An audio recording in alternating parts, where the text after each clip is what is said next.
Those who knew Ian Harrington knew he loved mixed martial arts and boxing. The 39-year-old helped out at Crusher Combat Sports whenever he could and was training to become a coach. The owners saying he had a black belt in helping others. He was always at the gym. He'd be here when I showed up, and then he'd kick me out at the gym at the end of the night so he could clean the mats and I could go home and get a break. He was pretty amazing that way. But the iron worker struggled too. He had an apartment, a job, and a drug addiction. He was a really sensitive, caring person, and he tried really hard to turn his life around. Harrington died on May 3rd, a Sunday, here at his Langford apartment in Victoria.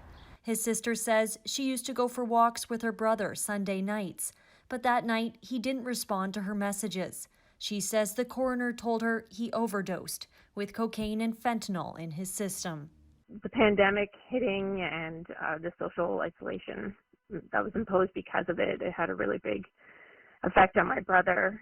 He never told me he was struggling, but I mean, clearly he must have been. He was one of 170 people to die of an overdose in the province last month, the highest monthly amount of deaths on record. Many think it's an issue of Vancouver's downtown east side. And while it is a place where open drug use is very visible, there were far more overdose deaths outside the neighborhood last month than in it. Every single person who's died in this crisis matters.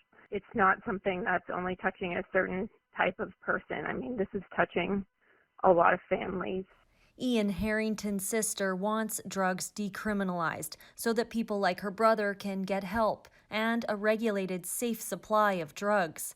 The provincial health officer renewed her call for that just yesterday. We're not talking about the dealers, we're not talking about the manufacturers, the people who are making money off people who use drugs. What we're talking about is having alternatives to the criminal justice system for people who use drugs and have small amounts for their own use. But the province isn't there just yet. Those who knew Ian hope by speaking out they can at least reduce the stigma around drug use so that those who use drugs can reach out for help when they need it. Micki Cowan, CBC News, Vancouver.